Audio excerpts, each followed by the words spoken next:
23 गतेको बैठक कसरी अगाडि बढ्न सक्छ र यसले कस्तो कोर्स लिन्छ डाक्टर साहब? मेरो विचारमा त्यहाँ रक्तपात हुन्छ, कोत पर्व दोहोरिन्छ, सङ्कटकाल लाग्छ, हाउस विघटन हुन्छ। मैले अरू हुने देख्दिनँ। त्यहाँ नेपाली जनतालाई सबै इतिहासका विद्यार्थी छैनन्, म प्रश्न पारिदिन्छु कोत पर्व कसरी भएको थियो। ढल्दा ढल्दै उसले के भन्दियो भनेदेखि गगन सिंहको हत्या गर्ने यही जङ्गे हो भन्दियो। अब नेपालको राजनीति म अहिले फेरि त्यही कोत पर्वको मुडमा देख्छु। बिचरा केपी ओलीकै दलाली गरेर सुरेन्द्र केसीले बाँच्नु पर्यो भने त बरु म यो देशको नागरिकता त्यागिदिन्छु नि। के दिन्छन् र केपी ओलीले भने मलाई? किन उनी यस्तो मान्छेको जालोमा छन्? हामी जे बोलिरहेछौँ सुन्दैनन् उनी यो कुरा। केपी ओलीको सरकारलाई जनउत्तरदायी सरकार हो भनेर तपाईँले ठान्नु भएको छ भने यो भ्रम हो भनिरहेछन् मन्त्रीले। यथार्थ जानकारी दिएको हो कि के हो त भन्ने प्रश्न एक मिनेट उनलाई पदमा बस्न मिल्दैन। अब एक मिनेट थाहा छैन केपी ओलीलाई यो?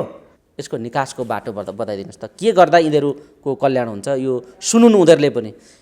यसको दुईटा छ। एक त यी कार्यकर्ताहरूले पनि सुनुन्, योगेश भट्टराईहरूले पनि सुनुन्, क्या घनश्याम भुसावरहरूले पनि। रक्तपात होइन के, हामीलाई त के मान्छे ठान्नुहुन्छ र? हामीलाई मान्छे ठान्नुहुन्न, फल भोग्नुहुन्छ। के अर्को उपाय हुनसक्छ? राजीनामा प्रचण्डले दिनुपर्छ। उनले भनिरहेछन् मेरो उदारताले गर्दाखेरि, मेरो गल्तीले गर्दाखेरि। गल्ती उनी गर्ने अनि घानमा राष्ट्र पर्नुपर्ने। अब फेरि ओलीको दलाल भनिदिन्छन्, यो सुनौ भने तल। अब त्यो भन्ने छुट उनीहरूलाई छ। अब भनौँ त्यो, यदि उनीहरू चाहन्छन् भने म कुनै पद नलिएर म आफ्नो जीवन बिताइदिन्छु। It's my commitment. राजनीतिक चालबाजी हो। ओलीको पछाडि त हरकतबाट हेर्ने भने त उनका क्याबिनेटका मिनिस्टर पनि होइन जस्तो लाग्छ मलाई। त्यस्तो उदण्ड र जिम्मेवारी गैर जिम्मेवारी तरिकाले जो अभिव्यक्ति दिन्छन् उनीहरू, त्यो मन्त्रीले गर्ने व्यवहार होइन। त्यो वन मन्त्री त वन मान्छे जस्तै लाग्यो। के बोल्छु भन्ने पनि थाहा हुँदो रहेछ भन्ने देखिन्छ। ढोडको तोकमाले पुग्दैन, अझ यो त यो खरको तोकमा जस्तो देखिन्छ क्या। अब हामी त 2 वर्ष अगाडि नै गएका हौँ नि। यसरी भाइ छोरा मारेर राजनीति सम्पन्न हुँदैन, यो बाटो नजानुहोस् भन्न गएका थियौँ। त्यति बेर चट नपटाउने ओली एकाएक विप्लवसँग सम्झौता गर्न आएको कुरा म कसरी सहज रूपमा लिन सक्छु? त्यो सम्भवै छैन। होइन, त्यो अर्धनाशको बाटो यिनले लिए जस्तो म देख्छु। तर यहाँबाट न क्रान्ति हुन्छ न के हुन्छ, केही पनि हुँदैन। त्यो चाहिँ प्रश्न कुरा हो। जी अहिले कहिलेसम्म आफ्ताब आलम जेलमा भन्दा काङ्ग्रेसको सरकार नआउँदासम्म काङ्ग्रेसको सरकारको पहिलो निर्णय नै आफ्ताबको उन्मुक्ति हुन्छ। यो डाक्टर साहबले पहिले नै भन्नु आज भने हो र मैले। उनीहरूले बारम्बार चाहिँ घोक्रो फुकाइकन भने कि यो लडाइँ पदको लागि होइन। हामीले अनेकचोटि भन्यौँ यहाँ पदभन्दा अरू कुरा छँदै छैन। अविश्वास दर्ता गर्ने अवस्थै जहाँ छैन भने अनि अविश्वासद्वारा प्रधानमन्त्रीलाई हटाउने भन्ने कुरा नै आकर्षित हुँदैन नि। यहाँ क्याम्पसमा गयो भने पनि ल्याङ्रो मरेको बिलारको काखी च्यालेर ठिमी जाने जस्तो खालको म त क्याम्पस चिप्छु भन्दै गरेको सुनिन्छ क्या। अहिले पनि सुनिन्छ त्यस्तो। त्यस कारण जो जिउँदो हुन्छ प्रशासक त्यसलाई खप्दैन नेपालीहरू। रिमोट आफ्नो हातमा राख्ने, तर शेरबहादुरलाई प्रधानमन्त्री बनाएर भए पनि उनी केपीलाई चाहिँ घोडाबाट उतार्न चाहन्छन्। यति हो खेल अहिलेको। हिजो माओवादीहरूलाई सिद्ध्याउनुपर्छ भन्नेहरू आज माओवादी जनयुद्धलाई जनवादी क्रान्ति थियो भन्दै हिँड्ने हो। कार्यकर्तालाई अझै उत्तेजित बनाउने, मूर्ख बनाउने हो। त्यति पनि थाहा नपाउने नेता हुनसक्छ। यी नेतै होइनन्, कम्युनिस्टै होइनन् भनेर यिनीहरूलाई त मैले राजनीतिकै मानिनँ। मैले यिनीहरूलाई आज त कम्फर्टेबल गभर्मेन्ट बनाउने कुरा आइराखेको छ। केपी ओलीको हाउस विघटन र प्रचण्डको कम्फर्टेबल गभर्मेन्ट निर्माण गर्ने कुरा कुन चाहिँ आपत्तिजनक हो? यसमा डिबेट गरौँ न एकपल्ट। हामी सेतो साडी देखाएर चुनाव जित्ने होइन, जिताए बनाए। अहिले आफै भन्छन् फेरि। अब अहिले आफै सेतो साडी भन्छन्, गाँटे। नारी अस्मितामाथिको प्रश्न होइन यो। अर्काको साडी उचाल्ने के देखिन्छ त? साडी उचालेपछि त्यति थाहा छैन होला रघु पन्तलाई।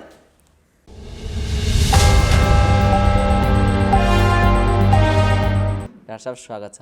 ल हस्, धन्यवाद। घुमाइ फिराइ रुम्जाटार भने जस्तो प्रचण्ड जहाँ पुगे अहिले गएर विप्लव पनि फेरि ओलीतिरै ओइरिए। के भन्नुहुन्छ डाक्टर साहब? वार्ता मिलो अरे, भोलि फेरि यो वार्तामा के भयो सार्वजनिक गर्ने अरे, यस्ता विषयहरू न्युज आइराखेका छन्। के सम्झौता भयो अरे भन्ने छ। अब यस्तै सम्झौता गरेर प्रचण्ड जस्तो नेता ओलीसँग मिल्दा अहिले यो अभिगत छ। अब विप्लव पनि फेरि आएर त्यहीँ आउनुका पछाडि केले काम गरेको हो? यो राजनीतिमा अहिले के सन्देश गइराखेको छ नेपाली राजनीतिमा बताइदिनु त। होइन, प्रचण्ड त्यहाँबाट बाहिरिएपछि त एउटा स्थान खाली भयो नि त। विप्लवले त्यो खाली ठाउँ भर्न खोजेको देखिन्छ कि अब जे नियति प्रचण्डको भयो उनको पनि त्यही नियति हुन्छ, त्यो त प्रष्टै छ। किनभने यो खालि खान्ते पिन्ते कुरा हो। यो समाज, जनयुद्ध, क्रान्ति, कम्युनिस्ट भन्ने कुरा त केही पनि होइन। तपाईँकै पिएचडीको निष्कर्ष फेरि यहाँ विप्लवमा पनि लागू भएको हो। अझ भद्दा ढङ्गले आइराखेको हुन्छ नि त यहाँ त। त्योभन्दा परतिर त विषय जानै सक्दैन, सम्भवै छैन। किनभने त्यो एकदम धरातलीय यथार्थमा उभिएर लेखिएको थेसिस हो क्या। हिजो प्रचण्ड र ओलीसँगै हुँदाखेरि विप्लवमाथि प्रतिबन्ध लगाइयो, तिनै ओलीले प्रतिबन्ध लगाइदिए। अहिले तिनै ओलीले प्रतिबन्ध फुकुवा गरेर यो वातावरण बनाए। ठ्याक्कै यही घडीमा ओलीले यसो गर्नुका पछाडि चाहिँ के हो, के देख्नुहुन्छ डाक्टर साहब? त्यो चाहिँ राजनीतिक चालबाजी हो। कुनै जवाफदेहिताले गर्दा ओलीले यो गरेको होइन। किनभने ओली अब राष्ट्रिय राजनीतिमा एक्लै देख्छु म, अलग थलग देख्छु। ओलीको पछाडि त हरकतबाट हेर्ने भने त उनका क्याबिनेटका मिनिस्टर पनि होइन जस्तो लाग्छ मलाई। त्यस्तो उदण्ड र जिम्मेवारी गैर जिम्मेवारी तरिकाले जो अभिव्यक्ति दिन्छन् उनीहरू, त्यो मन्त्रीले गर्ने व्यवहार होइन त्यो। यसबाट मलाई के लाग्छ भने क्याबिनेट पनि ओलीको पक्षमा छ जस्तो छैन। ओलीका मन्त्रीहरू नि ओलीतिर छैनन् जस्तो देखियो। त्यस्तो लाग्छ मलाई। यो कसरी यो निष्कर्ष निकाल्नुको डाक्टर साहब? किनभने उनीहरूको अभिव्यक्ति एकदमै गैर जिम्मेवारीपूर्ण छ र उनीहरूको एकदमै सामाजिक छवि ठिक छैन। मन्त्रीले त्यसरी बोल्ने होइन, त्यस्तो बडी ल्याङ्ग्वेज पनि ठिक छैन।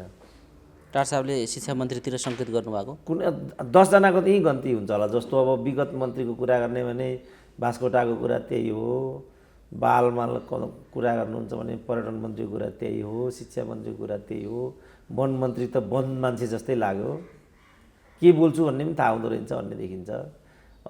बादल मन्त्रीको कुरा पनि त्यही हो, प्रभु नारायण शाह कि के भन्ने छन् त्यही हो। 10 जनाको त यहीँ गन्ती हुने। खानेपानीको पनि श्री 5 तिर गयो त्यस्तै। खानेपानी पनि श्री 5 तिर गयो। मेरो विचारमा कमसेकम 10 जना भन्दा 25 जनामा 10 जना त यो किसिमको हाउभाउमा देखिए। यो मन्त्रीलाई शोभा दिने। अब उता सल्लाहकारबाट हेऱ्यो भने रिमालको कुरा त्यही छ, थापाको कुरा त्यही छ, सबैको कुरा त्यही छ। त यी मानिसहरूको हरकतले नै ओली यति बढी हतप्रभ स्थितिमा पुगेका हुन् कि भन्ने देखिन्छ र त्यो हतप्रभताले भन्नु पर्यो ओलीलाई विप्लव भए ठाउँमा पुर्याए जस्तो देखिन्छ। सहयात्री खोज्दै विप्लव बाटोमा पुगेका हुन् ओली? होइन, रणनीतिक रूपमा यी विप्लव भए पनि मसँग छ नि भनेर देखाउनको लागि त्यो गरे जस्तो मलाई लाग्छ। अब विप्लव साँच्चै तकमा नै भएर उभिन्छन् कि ढोडाको तकमा हुन् त विप्लव भन्ने प्रश्न पनि छ। ओलीको जुन यो खालको वातावरण बनायो ओलीले, आम जनतामा विप्लवले जसरी बम पड्काउँदाखेरि विप्लव भन्ने एउटा खालको मनोविज्ञान आतङ्क भनौँ या राजनीतिक बुझाइ भनौँ, जुन जुन तरिकाले जसरी मान्छेले बुझेका थिए विप्लवलाई, एउटा फरक पृथक दृष्टिकोणसहित अघि बढेको पार्टी हो र नेता हो है भन्ने जो बुझिराखेका थिए, अहिले यो ल्याएर आउँदाखेरि ओलीले ढाकरमा तकमा लगाए कि ढोडको तकमा लगाए? डाक्टर साहब के देख्नुहुन्छ? यो ढोडको तोकमाले पुग्दैन, अझ यो त यो खरको तोकमा जस्तो देखिन्छ क्या। ढोडको त अलिकति भए पनि ढोड जस्तो देखिन्छ नि, लौरो जस्तै देखिन्छ नि त। त्यो चाहिँ यिनको त यो खरको तोकमा जस्तो, किनभने यिनीसँग त कुनै फोर्स छैन नि त। जति मान्छे त्यही लगेर थुनिदिएको छ, केन्द्रीय स्तरकै बास्तोलालाई थुनिदिएको छ, सुदर्शन ओलीलाई थुनिदिएको छ। हाम्रो यो बिरही पनि छन् कि भित्र बाहिर आए ती चाहिँ कहिले बाहिर आउँछन् फेरि लगिहाल्छन्, त्यस्तै छ उनको पनि। त्यो बाहिरभित्र त्यो टाइपकालाई पनि थुनिदिने राखेको छ। चाहन्छन् 2000 नेता कार्यकर्ता चाहिँ बन्दी अवस्थामा छन्। अब विप्लवका 2000 बन्दी कार्यकर्ता बन्दी अवस्थामा भनेको त्यसपछि त्यहाँ कोही नेता कार्यकर्ता रहने जस्तो म स्थिति देख्दिनँ। त्यो पार्टी कसरी चलाउने भन्ने प्रश्न चाहिँ ज्वलन्त छँदैछ। तर मैले यहाँ भन्न खोजेको कुरा चाहिँ के छ भनेदेखि माओवादी पालामा बिरलै मात्रै नेता कार्यकर्ता पक्राउ इत्यादि हुन्थ्यो। त्यही शैलीबाट अगाडि बढेको पार्टी कसरी यो खालको घानमा पर्यो भन्ने प्रश्न मैले लेख्दा जटिल छ। यसबाट के निष्कर्ष निकाल्न सकिन्छ भने जसरी ओलीका मन्त्रीहरू यो खालका छन् र गलत काम उनीहरूबाट भइराखेको छ, विप्लवसँग पनि त्यस्तै मानिसहरूको बाहुल्यता थियो र पो यो मुसिबत आइलागेको हो कि न त यस्तो त नहुनु पर्ने यति धेरै बर्बादी त नहुनु पर्ने नहुनुपर्ने कुरा हो यो त। गिरफ्तारीको स्थिति हेर्दाखेरि भन्ने डाक्टर साहबले। त्यसकारण यो जे अहिले वार्ताको नाममा यिनीहरूले गरिराखेका छन्, अब हामी त 2 वर्ष अगाडि नै गएका हौँ नि। यसरी भाइ छोरा मारेर राजनीति सम्पन्न हुँदैन, यो बाटो नजानुहोस् भन्न गएका थियौँ। त्यति बेर चट नपटाउने ओली एकाएक विप्लवसँग सम्झौता गर्न आएको कुरा म कसरी सहज रूपमा लिन सक्छु? त्यो सम्भवै छैन, होइन त्यो कुरा। सबैले प्रतिगामी प्रतिक्रियावादी र यो ओली चाहिँ स्वेच्छाचारी, यो ओली चाहिँ हिटलर भयो भनेर पार्टीभित्रका प्रचण्ड माधव समूहहरूले नै यत्रो आलोचना गरिराखेका बेला, बाबुरामहरूले यत्रो आलोचना गरिराखेका बेला विप्लवले चाहिँ ओलीलाई अभिभावक मान्नुपर्ने बाध्यता विप्लवको आफ्नै पार्टीको आन्तरिक जीवन नाजुक भएर हो कि यसमा लोभीपापी चरित्रले काम गरेको हो डाक्टर साहब? होइन, त्यो अघि मैले भने नि, यसमा केपी ओली राष्ट्रिय राजनीतिबाट अलग थलग भएको हुनाले ढोडको भए पनि एउटा तोकमाको खोजीमा थिए। केपी ओलीलाई त्यो बाध्यताले त्यहाँ पुर्यायो। विप्लव चाहिँ एउटा अस्तित्वको लडाइँमा आइपुगे त्यो कारणले गर्दाखेरि। 2000 त्यहाँ छन्, अनि पार्टीमाथि प्रतिबन्ध लगाइदिएको छ। सरकार एकदम हिस्रक शैलीले बाहिर आइराखेको छ। प्रचण्डहरू सहकार्यतिर छँदै छैनन्। जति जे भने पनि प्रचण्डकै पालामा यिनीहरूमाथि प्रतिबन्ध लागिरहेको छ। अब यो बादल, यो के यो पम्फा इत्यादि, देव गुरुङ इत्यादि, यो मोहन वैद्यसँग हुँदैखेरि उनीहरूसँगै भएका ती साथीहरू मोहन वैद्यलाई पनि लात मारेर यो ठाउँमा आइरहेका छन्। अन्तर्राष्ट्रिय परिस्थिति पनि अनुकूल छैन। यस्तो बेलामा अस्तित्वको प्रश्न विप्लवको अगाडि ठुलो चुनौतीको रूपमा थियो। त्यो अस्तित्वलाई यो पूर्ण नाशभन्दा अर्धनाशको थ्योरी लगाए जस्तो लाग्छ यिनले मलाई। यो बाटो अगाडि गयो भने पूर्ण नाश अनिवार्य छ। यो बाटोमा आइयो भनेदेखि नाश त नाश, तर आधी मात्रै नाश हुन्छ। त्यो अर्धनाशको बाटो यिनले लिए जस्तो म देख्छु। तर यहाँबाट न क्रान्ति हुन्छ न केही हुन्छ, केही पनि हुँदैन।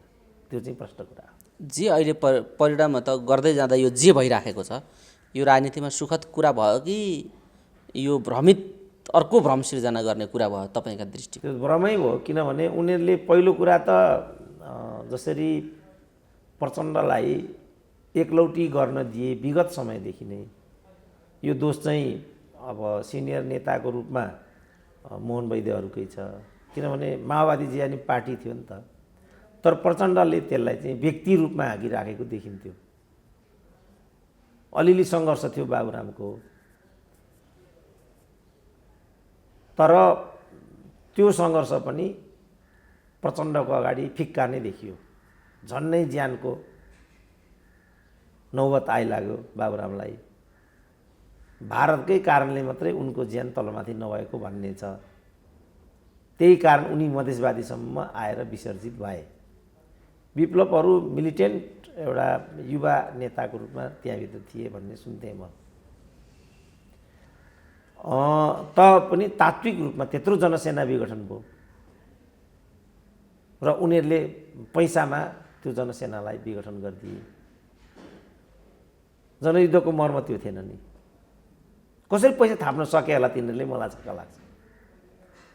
जनयुद्धका लडाकाले हजुर भनेर 5 लाखको चेक कसरी थाप्यो होला, त्यो म कल्पना गर्न सक्छु। प्रधानमन्त्री हुने बित्तिकै अफ्ताबलाई छुटाउँछु भन्दैछन् शेरबहादुर। अनि उनीहरूको त मैले नै पहिला भनेको थिएँ, अब कहिलेसम्म अफ्ताब आलम जेलमा भन्दा काङ्ग्रेसको सरकार नआउँदासम्म काङ्ग्रेसको सरकारको पहिलो निर्णय नै अफ्ताबको उन्मुक्ति हुन्छ। यो डाक्टर साहबले पहिले नै भन्नु आज भने हो र मैले। शेरबहादुरले त्यो अहिले घोषणा गरिदिइसके म हुने उनको धर्म सजातीय कुरा भयो, छोडिदिउँ। किनभने यिनीहरूले पनि त 74 जनालाई ज्यान मारेसम्मलाई छोडे भन्ने छ नि त। यिनीहरूले आफ्ना मान्छे छोड्दा हुन्छ भने, अनि उनीहरूले चाहिँ आफ्ना मान्छे छोड्नु परेन? यो त अपराधीहरूलाई उन्मुक्ति दिने होडबाजी चलिरहेको छ यहाँ त। यो फर्केर नआउने बाटोमा पुगे विषय एकदम फर्केर सम्भवै छैन। अब भनौँ प्रचण्ड कहाँ आउँछन्, के हुन्छ नि त? अब उनीहरूले चाहिँ प्रधानमन्त्रीत्वको कुरा, आफू प्रधानमन्त्री हुने कागज संसद सचिवालयमा दर्ता गरेको रहेछ। शेरबहादुरजी हजुरले प्रधानमन्त्री भइदिनु पर्यो भनेर बुढा नीलकण्ठ त आउँछन्। एक्सपोज भयो त्यो कुरा। अब उनीहरूले त्यो कागज फिर्ता लिए, अब ढाँट्दैछन् समाजलाई। फेरि हामीले त्यो कागज किन फिर्ता लियौँ भन्ने बारेमा या त प्रष्ट पारेका छैनन्, होइन भने छल्दैछन्, ढाँट्दैछन्। यथार्थ के हो भने उनीहरूले त्यहाँ प्रधानमन्त्री, किनभने संविधानअनुसार अविश्वासको प्रस्ताव राख्नु अगाडि वैकल्पिक प्रधानमन्त्री उल्लेख गर्नुपर्ने व्यवस्था रहेछ, संवैधानिक बाध्यता। त्यो बेला प्रचण्डले आफ्नो नाम त्यहाँ घुसाइहाले र उनी पत्रकारहरूसँग कस्तो किसिमले बोल्दै थिए भने यो पदको लडाइँ होइन, म पदको लागि यो सब गरिराखेको छैन, उनी यस्तो कुरा गर्दै थिए। कत्रो ठगी थियो त। त्यो हाइटको नेताले यस्तो बकवास गर्न मिल्छ? हामी त शेरबहादुरलाई प्रधानमन्त्री बनाउने पट्टि भन्दै थिए, खुल्लम खुल्ला त्यही भन्दै थिए नि। उहाँ आफ्नो नाम अगाडि बढाइसकेका छन्।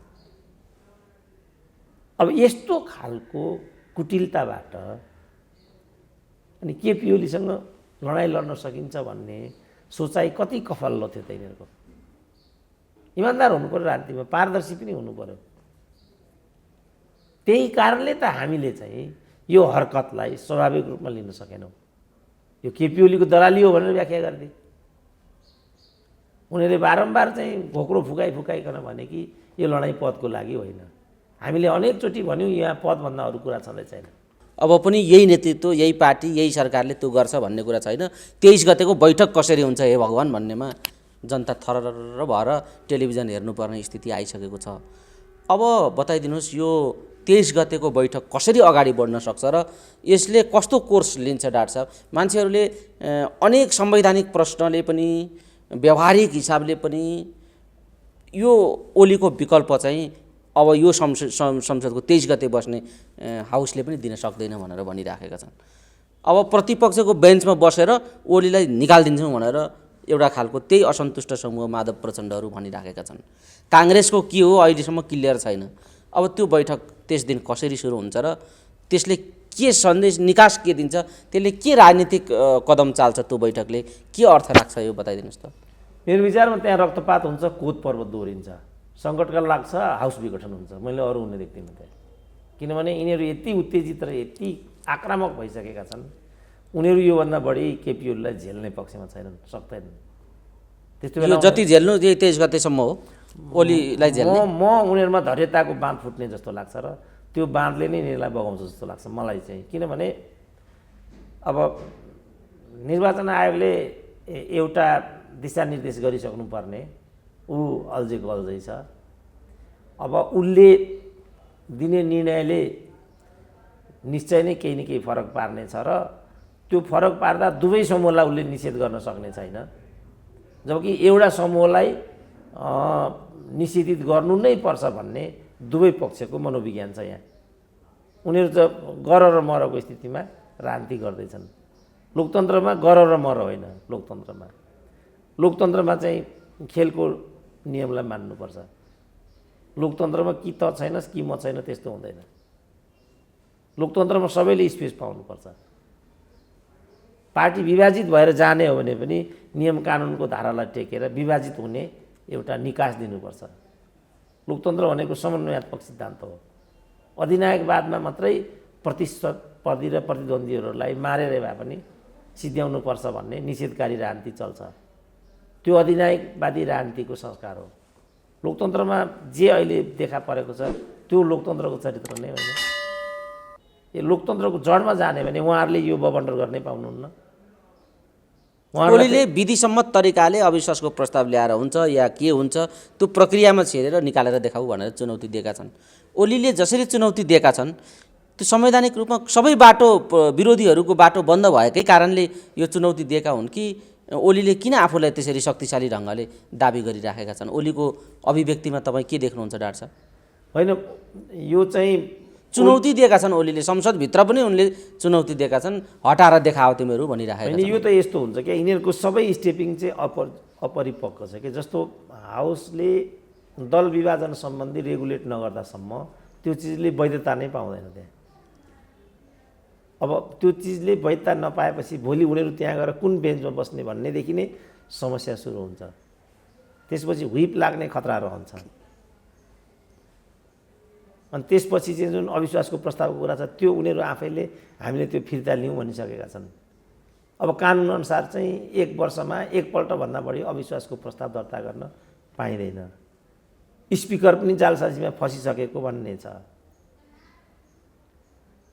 किनभने समय सीमाभन्दा दाहिने देब्रे गरेर उनले एक समयमा चाहिँ तोक लगाइदिएका छन्। सचिवालयले त्यसको सार्वजनिकरण अर्को समयमा गरिदिइसकेको भन्ने छ र त्यो अर्को समय भनेको चाहिँ भोलिपल्ट हुन जाने हुन्छ जुन दिन हाउसको अस्तित्व मरिसक्छ। भनेपछि अविश्वास दर्ता गर्ने अवस्थै जहाँ छैन भने अनि अविश्वासद्वारा प्रधानमन्त्रीलाई हटाउने भन्ने कुरा नै आकर्षित हुँदैन नि यहाँ। सायद त्यसकारण ओली यो ढिङ्ग्याइ गरिरहेका छन्, तर उनीहरू यो कुरा मान्नेपट्टि छैनन्। उनीहरू 1, 2, 3 ओलीलाई हटाउन कृत सङ्कल्पित छन्। नमान्ने बित्तिकै त कोत पर्व हुन्छ। कोत पर्व कसरी भएको थियो त? नेपाली जनतालाई, सबै इतिहासका विद्यार्थी छैनन्, म प्रश्न पारिदिन्छु, कोत पर्व कसरी भएको थियो? राजासँग, राजाकी कान्छी रानीको गगन सिंह भन्ने मन्त्रीसँग एफआइआर थियो। थियो कि भनिन्थ्यो डाक्टर साहब? त्यो थियो नै, त्यो कतिले चाहिँ भनिन्थ्यो मात्रै पनि भनेर त्यसलाई भनिन्थ्यो भन्ने आधिकारिक मान्छे होइनन्, थियो। त्यो थियो।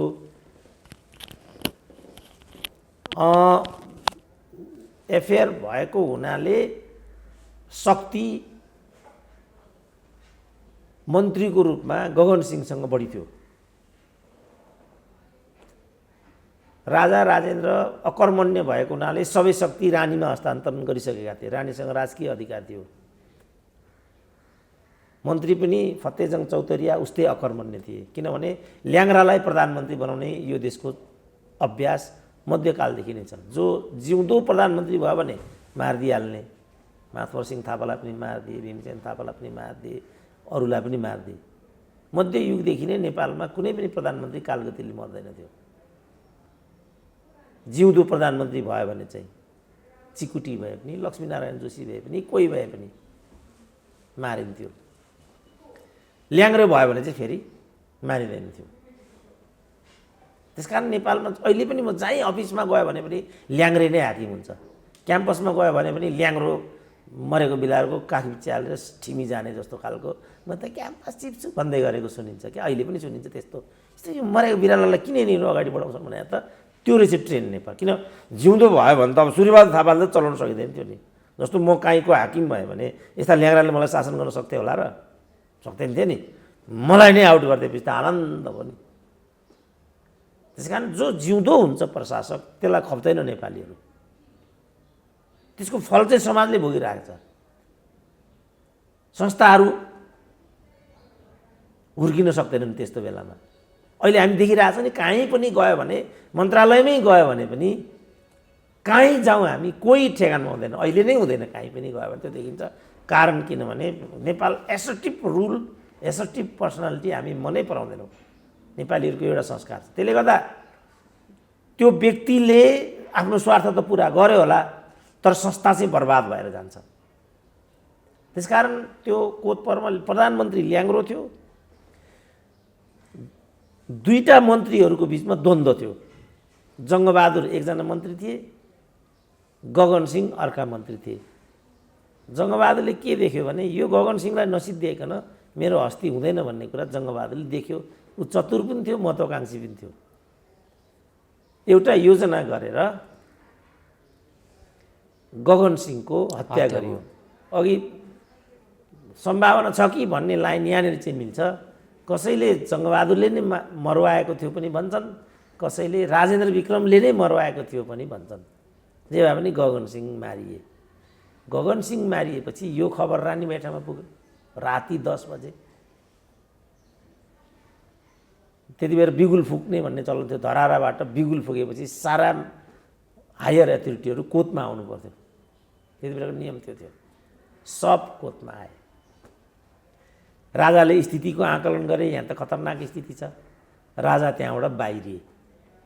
राजा बाहिरिएकोबाट के बुझिन्छ भने सायद यो हत्या राजाले नै गराएको थियो।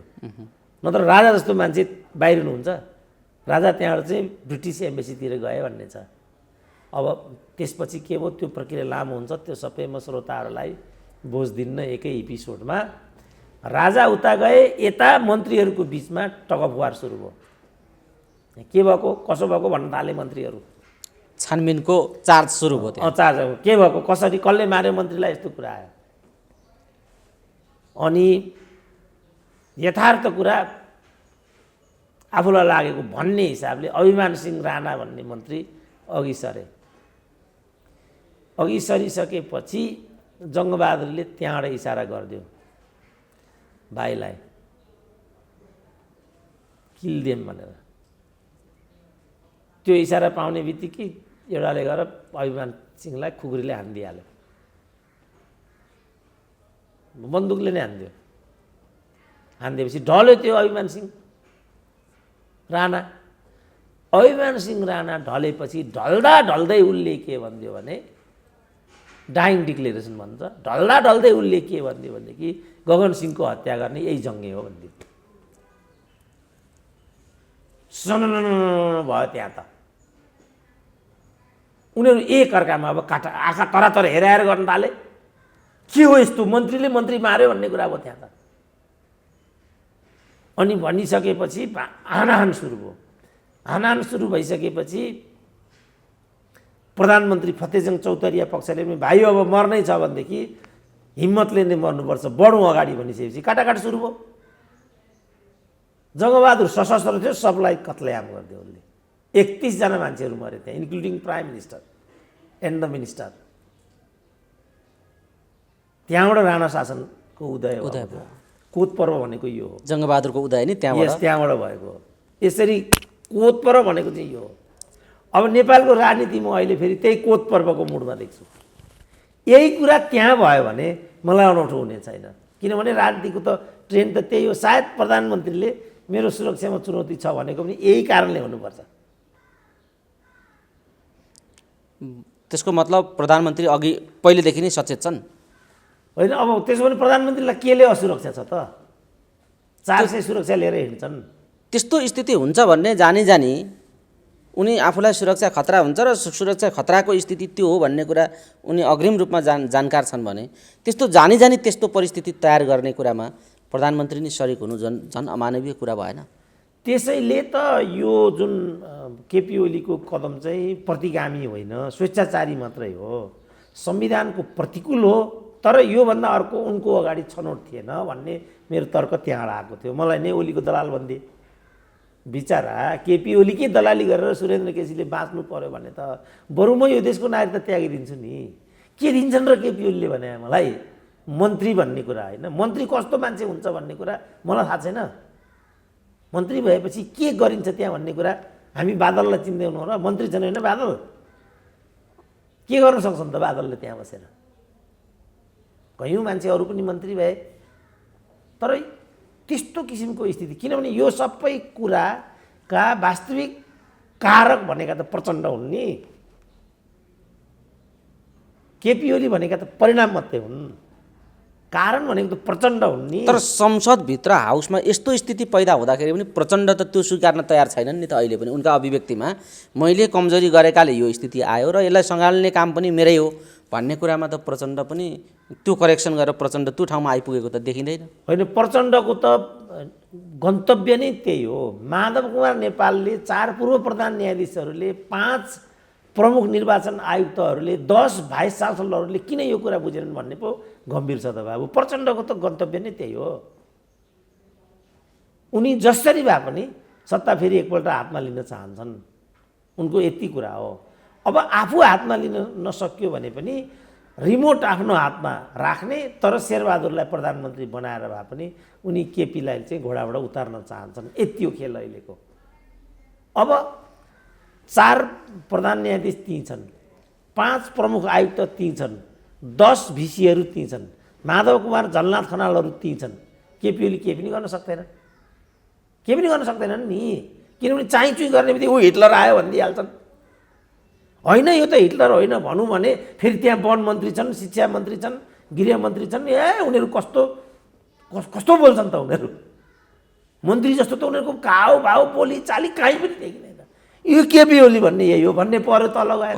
त्यसो भएको हुनाले केपीलाई प्रश्न उठाउनेहरूलाई पनि सजिलो सजिलो भयो भइगयो। उनका क्याबिनेटका मन्त्रीहरूका हरकतले पनि अनि ओलीमाथि प्रश्न उठाउन सजिलो भयो। अब ओली अचम्म मलाई के लाग्छ भने किन उनी यस्तो मान्छेको जालोमा छन्? हामी जे बोलिरहेछौँ सुन्दैनन् उनी यो कुरा?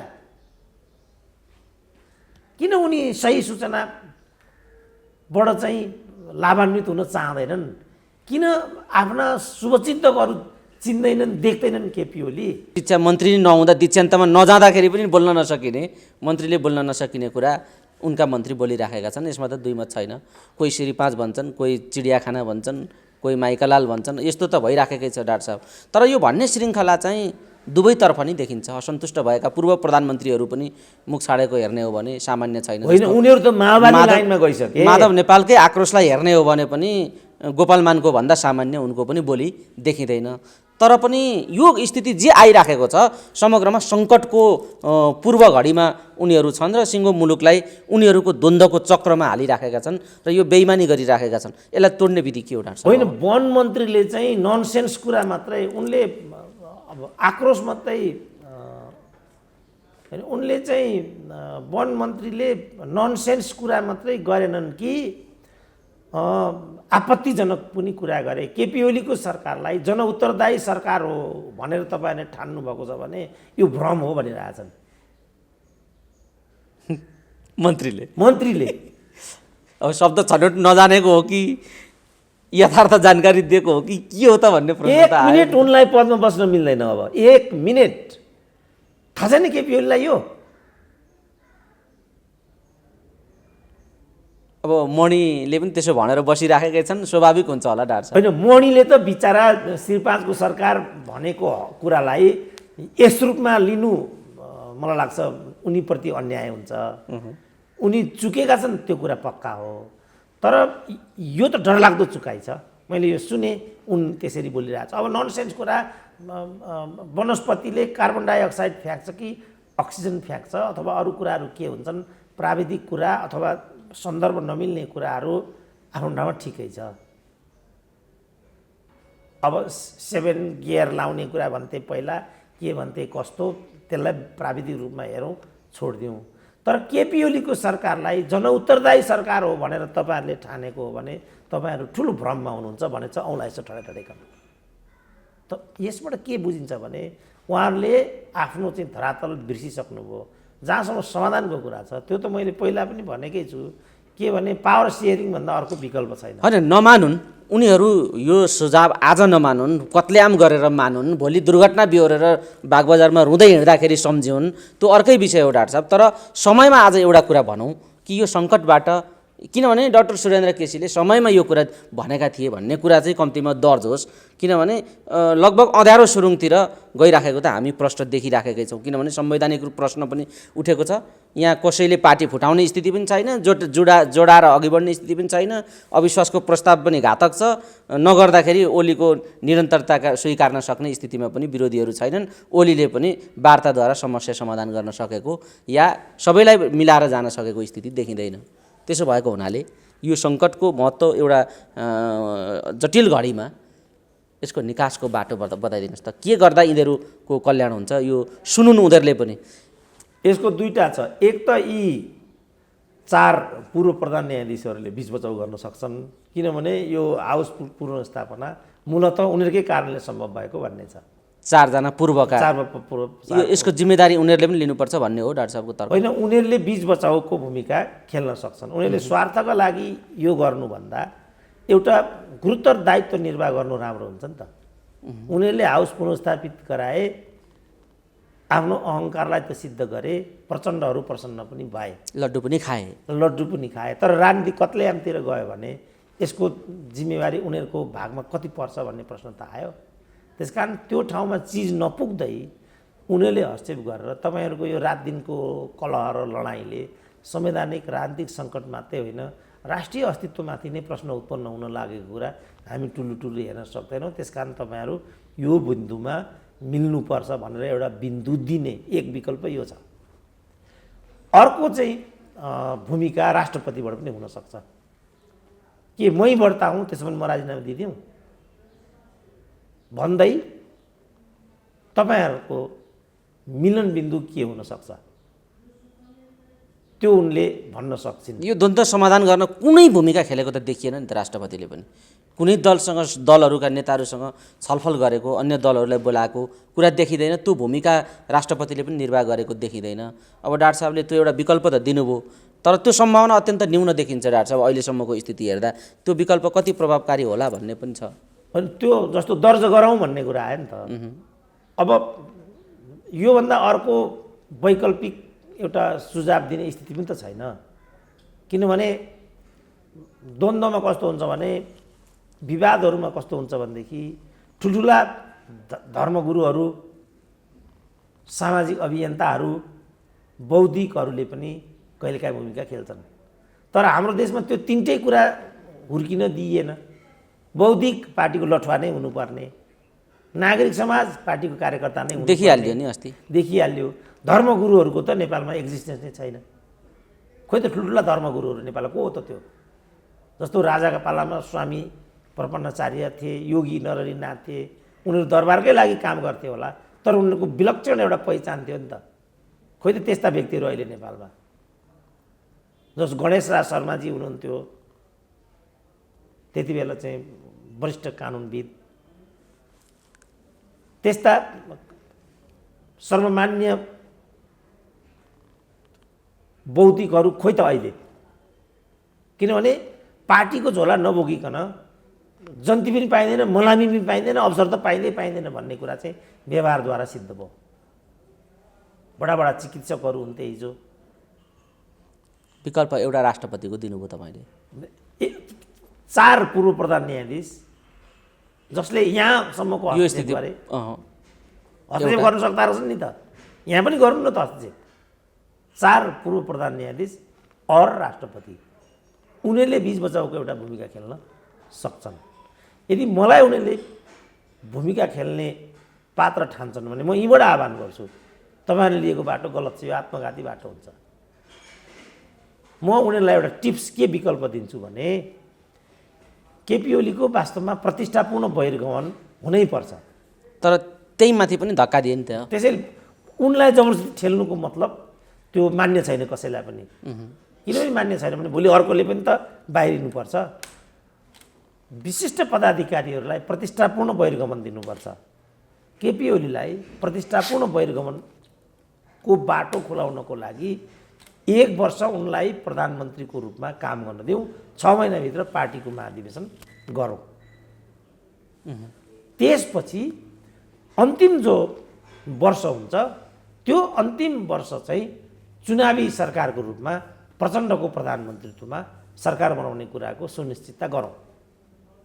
दुर्घटनाबाट देशलाई बचाउन सकिन्छ, पार्टीलाई पनि बचाउन सकिन्छ, नेकपाको एकतालाई पनि टुट्नबाट रोक्न सकिन्छ। कार्यकर्ताहरूले पनि सुनुन्, योगेश भट्टराईहरूले पनि सुनुन्, क्या घनश्याम भुसावरहरूले पनि। रक्तपात होइन के, माओवादी जनयुद्ध भनेको जनवादी क्रान्ति थियो भन्ने व्याख्या गर्ने हैसियतमा सुरेन्द्र पाण्डेहरू छैनन्। हिजो माओवादीहरूलाई सिद्ध्याउनुपर्छ भन्नेहरू आज माओवादी जनयुद्धलाई जनवादी क्रान्ति थियो भन्दै हिँड्ने हो। कार्यकर्तालाई अझै उत्तेजित बनाउने, मूर्ख बनाउने हो। सब गलत कुराहरू हुन्। त्यसपछि पार्टीभित्र वरियताको पद्धति पनि राखौँ, पिँढीको कुरा पनि त्यहाँ निर्दिष्ट गरिदिउँ। यस्ता खालका जो अहिले देखिएका धन्धुकारीहरू, यस्ता धन्धुकारीहरूलाई कहिल्यै मन्त्री हुन नपाउने यो खालको पद्धति त्यहाँ विकास गरौँ। अष्टलक्ष्मी साक्य जस्ता महिलाहरू त्यहाँ छन्, अमृत बोहरा जस्ता वरियता भएका ज्येष्ठ नेताहरू त्यहाँभित्र छन्, देवेन्द्र पौडेल जस्ता सुखद वक्ताहरू पनि त्यहाँभित्र देखिए। त्यो किसिमको परिपाटी बनाउँ न पार्टीभित्र। मैले एउटा विकल्पको कुरा गरिदिएको। अब उहाँहरू हामीलाई त के मान्छे ठान्नुहुन्छ र? हामीलाई मान्छे ठान्नुहुन्न, फल भोग्नुहुन्छ। के अर्को उपाय हुनसक्छ? बौद्धिक दस्ता खडा गर्न हुन नदिने, धर्मगुरुहरूलाई विकसित हुन नदिने, नागरिक अधिकार कर्मीहरू कहीँ पनि हेरौँ न, हामी यिनीहरूको जस्तो भनौँ न कम्ती अधिकार कर्मीहरू थिए र हिजो, कहाँ छन् त तिनीहरू आज? चुप्प छन्। किनभने अधिकांश एउटा पदको डल्लो मुखमा हालेर पुप्प गरेर बसेका छन्। तब न भूमिका भएन उनीहरूको।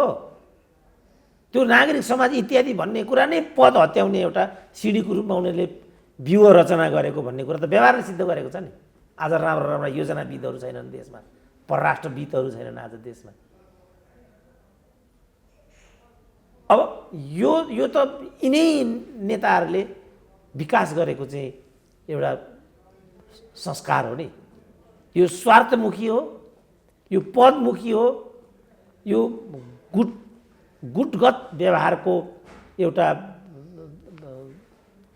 परिणति न हो यो। कम्युनिस्ट पार्टीभित्र गुटबाजी गर्न पाइन्छ, गुटबन्दी गर्न पाइन्छ। त्यस कारण मैले हिजो भने म भए त कहिले निकालिदिइसक्थेँ, मैले सुरुदेखि भन्थेँ नि। डे वानमै त्यो कुरा गर्नुपर्थ्यो, या त प्रचण्डहरूले होइन भने केपीहरूले गरेनन् नि। तर अहिले निकाल्दैछन् नि त बटाबट।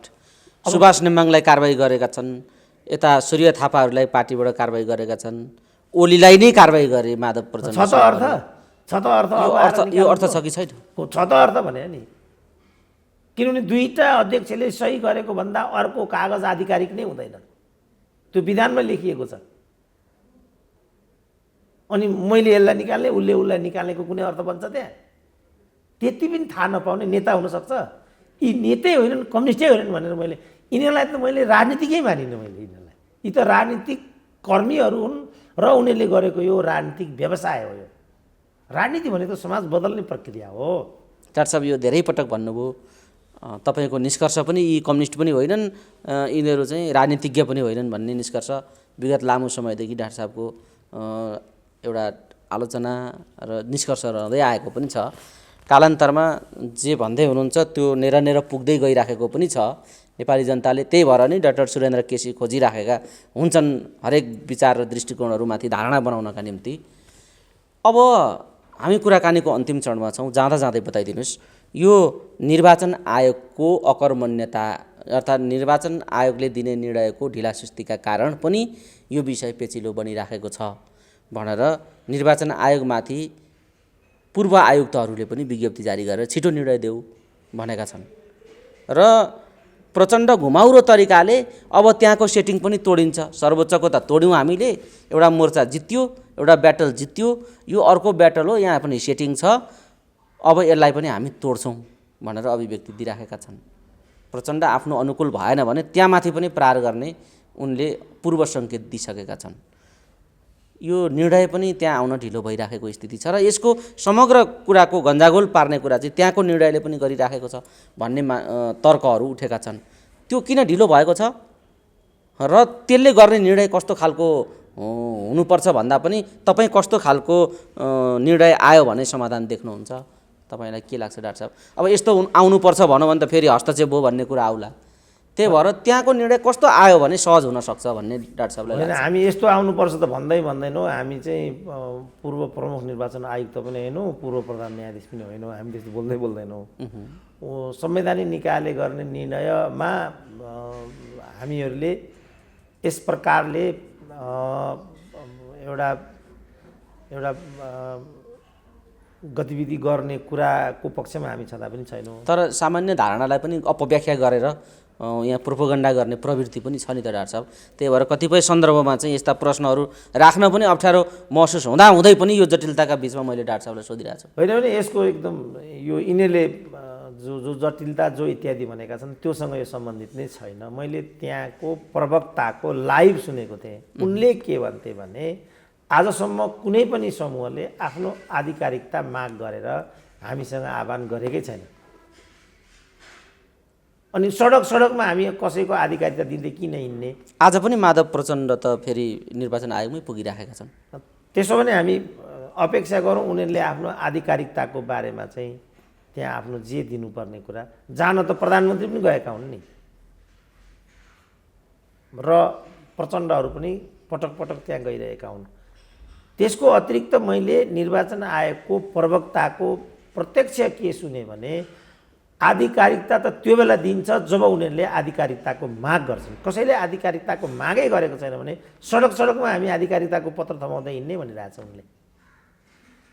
एउटा यो कारणले त्यो विलम्ब भएको म ठान्छु। अब अर्को निर्वाचन आयोगको आफ्नै प्रक्रिया होला, विधि विधान होला, शनाखतको प्रक्रिया होला।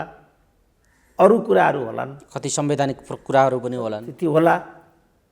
त्यस कारण मैले चाहिँ के भनिआएको छु हिजैदेखि भने संवैधानिक निकायहरूको नियुक्ति, कूटनीतिक निकायहरूको नियुक्ति, न्यायाधीशहरूको चाहिँ नियुक्ति विज्ञताका आधारमा हुनुपर्छ, व्यावसायिकताका आधारमा हुनुपर्छ, तटस्थताका आधारमा हुनुपर्छ र त्यस्ता व्यक्तिहरूको तटस्थताका बारेमा सिङ्गो राष्ट्र चाहिँ आश्वस्त हुनुपर्छ। त्यो विधिमा जाओ न आज हामीले भनेको हो र। जस्तो अख्तियारकै कुरा छ। अब जो मानिसहरूलाई त्यहाँ पुर्याइएको छ पहिल्यै मोलतोलबाट र यो काम गर्नको लागि तिनीहरू त्यहाँ लगिएका हुन् भन्ने कुरा बजारमा छ्यापछ्याप्ती छ। अब कुनै पनि निर्णय दियो भने उनीहरूले जानुभन्दा अगाडि थाहा हुन्छ यस्तो कुरा। भन्दै मान्दैन उनीहरू कुनै पनि। अझ कति बजेट दिएर गयो भने बजेटको एमाउन्ट पनि थाहा भएर बाहिर आइराखेको हुन्छ। त यो आजको महत्त्वपूर्ण चाहिँ प्रश्न हो र हाम्रो लोकतान्त्रिक व्यवस्था, हाम्रो नेतृत्व यहाँ चुकेको हो। अब फलोअप अब भने निर्वाचन उहाँहरूलाई थाहा छ, यो जुन 5 प्रमुख निर्वाचन आयुक्त भन्नेहरू उहाँहरूलाई थाहा छैन उहाँहरू त्यहाँ कसरी नियुक्त हुनुभएको थियो, त्यसपछि के भयो भन्ने कुरा थाहा छैन उहाँहरूलाई। हामीलाई थाहा छैन त्यो कुरा, हामी देख्दैन त्यो कुरा। जस्तो निवर्तमान निर्वाचन आयुक्तकै कुरा गरौँ, उनले कसरी प्रचण्डको छोरीलाई जबरजस्ती गरिएको निर्वाचनलाई सदर गरेका थिए भन्ने कुरा देशलाई थाहा छैन। अब उनै छिटो गएर यो आदर्श बनेर विज्ञप्ति जारी गरिरहेछन्। फेरि उनीहरूले चाहिँ त्यसो भने वाइट बडी काण्डमा किन उनीहरूले विज्ञप्ति निकालेनन्, रेणु काण्डमा किन उनीहरूले विज्ञप्ति निकालेनन्, अहिले नै चाहिँ किन विज्ञप्ति निकाल्नुपर्ने? यो चाहिँ मैले देख्दा गम्भीर प्रश्न बन्छ। अब जस्तो अहिले कम्फर्टेबल गभर्मेन्टको कुरा आइराखेको छ, नागरिक समाज किन प्रतिक्रिया दिँदैन? हिजो त खालि केपी ओलीको स्वेच्छाचारी कदमको मात्रै कुरा थियो, आज त कम्फर्टेबल गभर्मेन्ट बनाउने कुरा आइराखेको छ। केपी ओलीको हाउस विघटन र प्रचण्डको कम्फर्टेबल गभर्मेन्ट निर्माण गर्ने कुरा कुन चाहिँ आपत्तिजनक हो? ल यसमा डिबेट गरौँ न एकपल्ट हामी। ल डिबेट गरौँ त। कम्फर्टेबल गभर्मेन्ट निर्माण गर्ने अभियान खतरनाक हो कि केपी ओलीको हाउस विघटनको कुरा चाहिँ खतरनाक हो? अब ओलीको भक्त भनिदिन्छन् तल। अनि यसको के समाधान छ? तपाईँले यो प्रश्न उठाउनु भने ओलीको भक्त भनिदिन्छन्। अब हो, यही चाहिँ समस्या हो। कसैलाई पनि भक्त देख्नु सबभन्दा ठुलो समस्या हो। सबै मान्छेहरू भक्त हुँदैनन्। सबै मान्छे चाहिँ केपी ओलीले के अरे हाम्रो रघु पन्तले भने जस्तो देखाएर सांसद भएका हुँदैनन्। मैले हिजैदेखि भने नि यो विधि ठिक छैन है भनेर। अब अहिले विषय कहाँ आइपुग्यो त? कोही सेतो साडीको कुरा गर्छन्, कोही कसैको तिघ्राको कुरा गर्छन्। आयो कि त विषय? मैले हिजै भने यो विधिबाट नगर न, लासको राजनीति नगर। सेतो साडी देखाएर चुनाव जित्ने होइन, जिताए बनाए। अहिले आफै भन्छन् फेरि। अब अहिले आफै सेतो साडी भन्छन् घाँटे। नारी अस्मितामाथिको प्रश्न होइन यो। अर्काको साडी उचाल्ने के देखिन्छ त? साडी उचालेपछि त्यति थाहा छैन होला रघु पन्तलाई। त यति तल ल्याए यिनीहरूले विषयलाई। यो नगर, यसरी पारदर्शी साडी लगाएर नहिँड। छ नि अन्तर्वस्तु छ। रघु पन्तले भनेको विषयमा अन्तर्वस्तु छैन? अन्तर्वस्तु त छ, तर कायदा कानुन नमिलाएपछि अब गाली बेइज्जतीमा पर्लान् जस्तो छ। हो, यस्तो हुन्छ। अन्टसन्ट भनेर हिँड्यो भने, शब्दावली मिलाएन भने, समय परिवेश मिलाएन भने यो परिणति आइपुग्छ। त्यसकारण सम्पूर्ण सामाजिक अगुवाहरूले पनि सोच्नुपर्ने बेला छ यहाँ। यो तरिकाले एउटा प्रधानमन्त्रीलाई किनेर लगायो भने त्यति राम्रो नजिर बस्दैन। त्यसकारण एउटा प्रतिष्ठापूर्ण बहिर्गमनको वातावरण बनाऊ। हिजैदेखि मैले त भनिराखेको के थियो भने प्रचण्डहरूले यो बाटोतिर होइन महाधिवेशनको बाटोतिर लाग्नुपर्ने थियो। त्यो गरेको भए त अर्को महिना त महाधिवेशन छ र प्रचण्ड र माधव नेपाल एक ठाउँमा उभिने हो भनेदेखि कुनै पनि राष्ट्रिय महाधिवेशन त के अन्तर्राष्ट्रिय महाधिवेशनमा पनि अरू कसैको विजय हुने थिएन। त्यो त यिनीहरू त्यति जानकार थिए पक्कै पनि। त्यति त थाहा थियो होला नि त बिचरा। एउटा निर्वाचित प्रधानमन्त्रीलाई उनले भनेकै थियो, बाबा चैतमा म पार्टीको अध्यक्षता छोडिदिन्छु, तपाईँहरूलाई जरुरी छ भने मङ्सिरमै गर्नुहोस्, म यो टर्मभन्दा बढी प्रधानमन्त्रीको रूपमा रहन्न, तपाईँहरू अगाडि जानुहोस् त भनेकै थियो। यहाँ केपी ओलीको कुटिलता थियो होला, तर भनेको त हो नि। भ्याटभ्याट तयारी गरेर थालेको भए त सकिहाल्थ्यो त कुरा। मङ्सिरमा गरेको भए सिद्धिसक्थ्यो। चैतमा गर्ने हो भने अब 1 महिना पनि बाँकी छैन। चैतको फर्स्टै विकमा गरिदिनु। तर उहाँहरू हुँदैन। एउटै शर्त के थियो भने केपी ओलीले प्रधानमन्त्री छोड्नुपर्छ, केपी ओलीले प्रधानमन्त्री छोड्नु। मै पनि भन्छु किन छोड्नुपर्छ, छोड्नुपर्ने किन हो? किनभने आलो पालोको जुन कुरा थियो ठ्याक्कै त्यो आइतबार नै ल 2.5 वर्षको कमरेड, अब आइतबार, अब आउने आइतबार 2.5 वर्ष पुग्छ, शर्त अनुसार हुनुपर्छ भनेको भए फेरि मै भन्थेँ कि केपी ओलीले छोड्नुपर्छ। किन नछोड्नु पर्ने केपी ओलीले?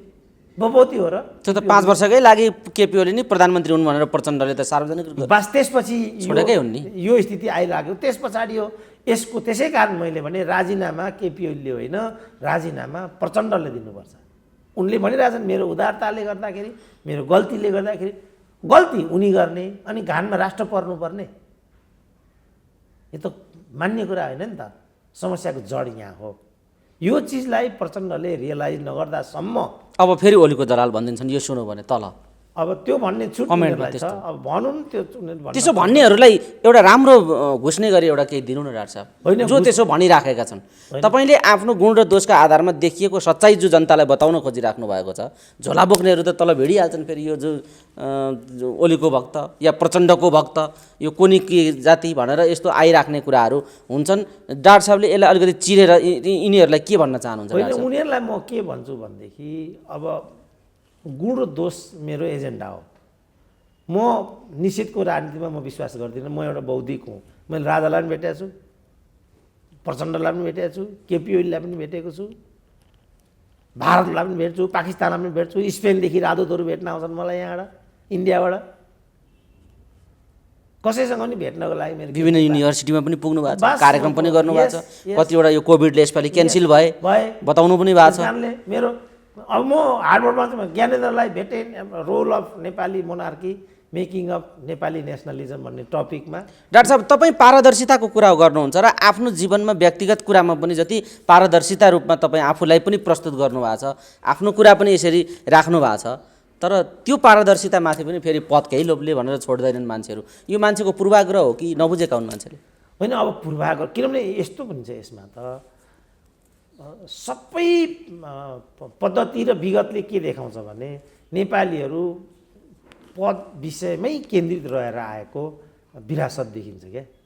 त्यसपछि कोही मान्छे सामाजिक त्यागको लागि पनि अभिप्रेरित भएको होला, कोही मान्छे जीवनको गरिमा पनि बुझ्दो होला, जीवनको गरिमाको मूल्यका लागि पनि कोही लडिरहेको छ भन्ने मान्छे कोही पनि ठान्दैन क्या यस्तो कुरा। जस्तो प्रचण्डै भनौँ न, म पदको लागि होइन भन्छन्। उहाँ प्रधानमन्त्रीको रूपमा नाम दर्ता गरिरहेको छ, बुढानीले गर्नबाट हजुर प्रधानमन्त्री भइदिनु पर्यो भन्छन्। कि बेकुफ हुन् दुनियाँदार? प्रचण्डको अवस्था यो छ भने उनको एउटा लाल बुझकड कस्तो होला त तल? के आशा गर्ने त्योबाट? उसलाई म के भन्छु भने बाबु तिमीले सोचे जस्तो म होइन, किनभने तिमीले सोचे जस्तो जिन्दगी पनि छैन। तिमी त जनयुद्ध भन्थ्यौ हिजो, कहाँ आइपुग्यो त अहिले आएर? होइन, सबै भ्रम हो। मैले त्यो भ्रम चिर्ने एउटा अभियान थालेको हो। सामाजिक जागरणको लागि म यो सब गरिरहेको छु, यो पदको लागि होइन। यदि उनीहरू चाहन्छन् भने म कुनै पद नलिएर म आफ्नो जीवन बिताइदिन्छु। It's my commitment. मैले पहिला नि भनेको छु, म फेरि पनि भन्दैछु। मेरो एउटै भनाइ के भने राइट म्यान राइट प्लेस हुनु पऱ्यो, रिवार्ड एन्ड पर्छ। त्यसो भने त यदि मेरो यो कुरालाई नमान्दिनु उनीहरू अझ अन्यायमा पर्छन् नि त। त्यहाँ त उनीहरूलाई पनि त आखिरी पालो त चाहिन्छ होला नि त। मेरो यो आवाज त उनीहरूको लागि पनि मैत्रीपूर्ण छ। अब कोही बुझ्दैन, म के गर्न सक्छु? अब रामायणको युग हुन्थ्यो भने छाती चिरेर देखाइदिन्थे। अब यो त कलियुग हो, यो युगमा त छाती चिर्न सम्भव छैन। यदि मेरो ओरमा कसैलाई विश्वास छ भनेदेखि यहाँ सत्यताभन्दा परतिर कुनै पनि कुरा इफ बट केही पनि छैन। एब्सोल्युटली